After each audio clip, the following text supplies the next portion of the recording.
السلام عليكم ورحمة الله وبركاته. النهاردة هنكمل السيرفيس اوبريشن بروسيسز. هناخد الريكوست فولفيلمنت والاكسس مانجمنت والايفنت مانجمنت.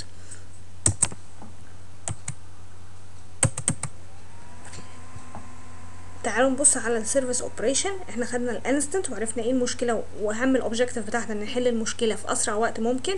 البروبلم احنا عايزين نشوف ايه الروت كوز بتاعه الانستنت اللي بتطلع، مش عايزين ورك اراوند، عايزين بيرمننت فاكس. هنكمل النهارده في الاوبريشن وهناخد الاكسس مانجمنت، الريكوست فولفيلمنت والايفنت مانجمنت وايه الديفرنسز ما بينهم. هنبدا اول حاجه بالريكوست فولفيلمنت. ريكوست فولفيلمنت الاوبجكتيف بتاعه ايه؟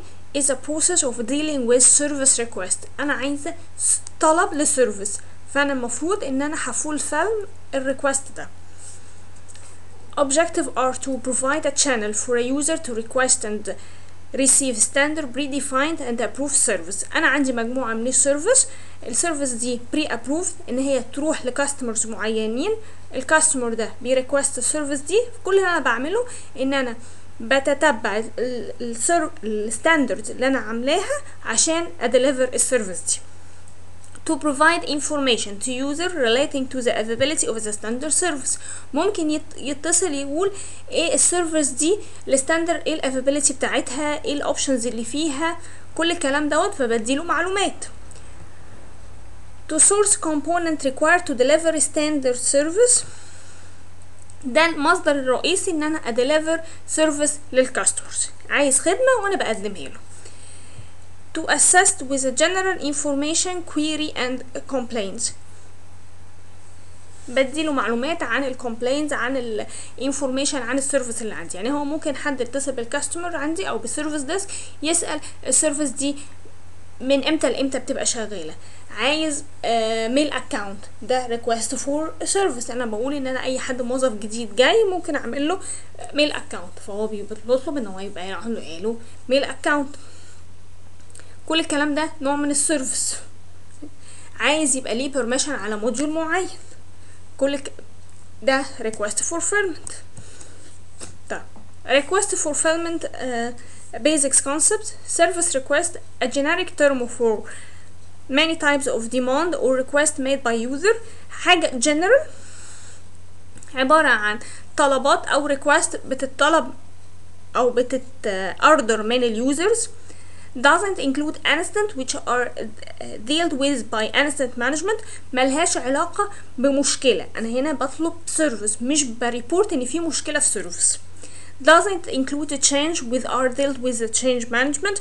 مفيش تغيرات، أنا في سيرفيس ريكوست سيرفيس أنا بطلبها، لكن ما بطلبش أغير في السيرفيس already، لأن أنا لو عملت كده يبقى أنا بشتغل على change. service requests are normally handled and owned by the service desk. السيرفيس ريكوست دايما مين الاونر بتاعها؟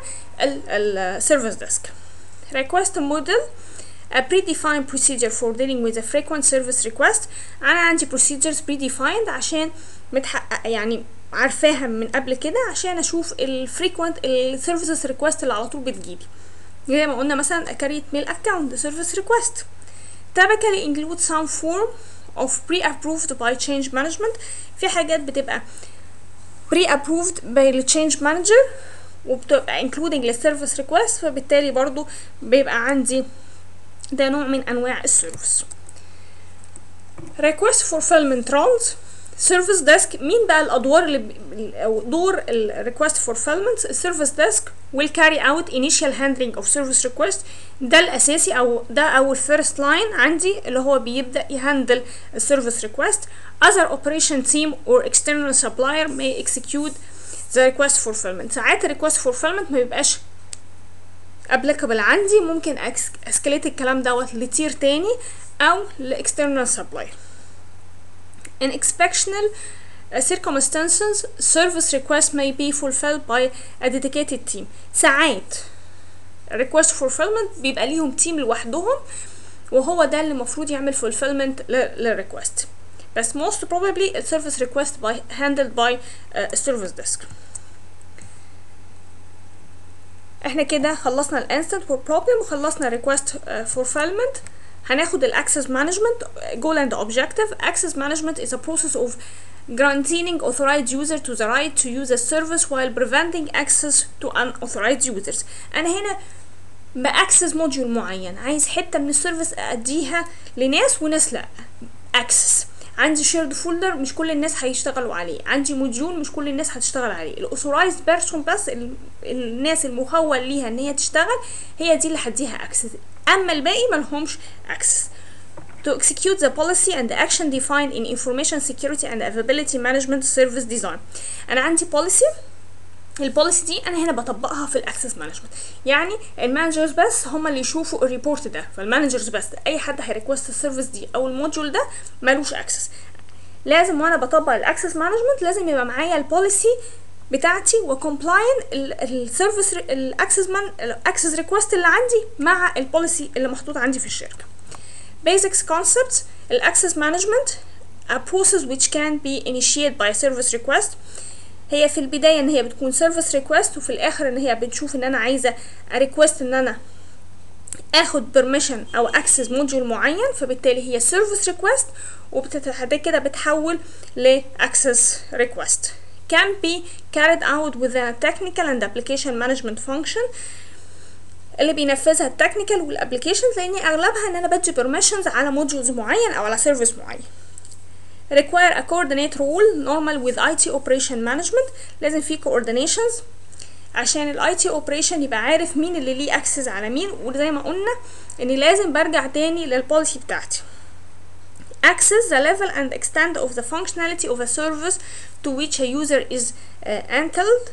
هنا دلوقتي انا بقول اليوزر ده هياخد السيرفيس دي او هيشتغل على الفانكشن دي، وممكن يكستند كل الكلام ده طالما كومبلاين مع البوليسي اللي انا حاطاه. identity the information that uniquely distinguish a user as an individual.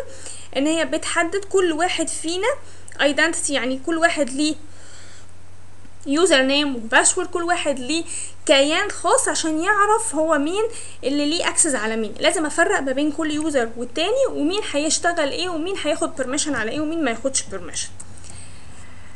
right or privilege the settings such as read, write, execute, etc. whereby a user is guaranteed access to a service or a service group.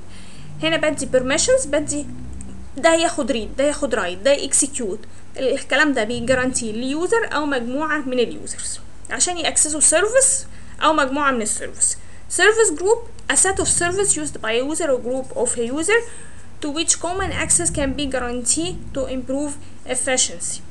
هنا هو مجموعه من السيرفيس ممكن تستخدمها اليوزر واحد او مجموعه من اليوزرز عشان يمبروفوا الافشنسي. ممكن مجموعه من السيرفيس احطها مع بعض في جروب، لان بقول ان الراجل ده بيحتاج 1 2 3 4، فخلاص كل ده سيرفيس عباره عن جروب سيرفيس، وبسهل عندي ان انا اجارانتي اليوزرز ان هو ياخد على الجروب ده كله بدل ما هديله بيرميشن على كل سيرفيس لوحدها. الكلام ده برضو تاني لازم يكون كومبلاين مع البوليسي بتاعتي. directory a service a specific tool used to manage access and rights. زي الاكتيف دايركتوري دي تول ممكن استخدمها عشان ادي permission او set permissions لليوزرز او الجروب. ايه الرول بتاعه الاكسس مانجمنت؟ السيرفيس ديسك request for access will often be handled by service desk as a type of service request. يعني كل الاكسس بتروح للسيرفيس ديسك وبيبداوا يهندلوها. The service desk can carry out validation of the request and may even have a delegation responsibility to fill them while keeping the user informed of a progress. هو المسؤول عندي زي كده الانترفيس ما بيني وما بين اليوزر، بيكيب اليوزر informed بالبروجرس بتاع الاكسس ريكوست بتاعته. Technical and application management access management methods should be planned and carried during service design and testing during a service transitions. انا برضو المفروض ان انا اهندل ازاي اجارانتي اكسس لموديول معين، كل الكلام ده وانا بديزاين السيرفيس وانا بعمل تيستنج للسيرفيس. They may execute access requests during service operation and provide training to service desk staff when they are delegated to fulfill them. الناس المسؤولين التكنيكال او الابليكيشن مانجمنت هو المسؤولين ان هم يدربوا السيرفيس ديسك عشان يبداوا يعملوا فولفيلمنت للاكسس مانجمنت عندي. يعني مش دايما اللي بيعمل يوزرز نيم والاكونت دايما يكون تكنيكال تيم، ممكن يكون السيرفيس ديسك ان هم ممكن حاجه سهله ممكن يقدروا يعملوها. IT operation management may have power to carry out operational access management tasks. ال IT operations management عندهم ان هم يعملوا الحاجات الاوبريشنال related او الحاجات الديلي تاسكس related للاكسس مانجمنت should be defined in standard operating procedures. الحاجات اللي هي على طول بنعمل لها operational لازم تبقى define عندي في الاوبريشن procedures بتاعتي. يعني دايما الاكسس مانجمنت ده منظور خاطئ ان انا اخليها للتكنيكال او اخليها للابلكيشن تيم، لا المفروض الكلام دوت سهل، ومفروض نعمل في الترانزيشن بلان بتاعتي ان هو اللي يقدر يعمل فولفيلمنت دي ممكن السيرفيس ديسك او ممكن الاوبريشن تيم. كده احنا خلصنا الريكوست فولفيلمنت والاكسس مانجمنت وعرفنا ايه الفرق ما بينهم. فاضل لنا في الاوبريشن الايفنت مانجمنت، ان شاء الله هنكملها السيشن الجاي. مش هفكركم تاني، انتوا عندكم اي كونسيرن او اي اسئله او عايزين تكومينيكيتوا معانا هتبداوا تعملوا لنا على الكوميونيكيشنز بتاعتنا، على الفايبر، على الواتساب، على الفيسبوك، على الويب سايت بتاعتنا، تبعتوا لنا على الميل زي ما انتوا عايزين الاسئله او حاجه عايزين تستوضحوها. وبرده ممكن تعملوا ريجستريشنز على اونلاين ورك شوبس بتاعتنا.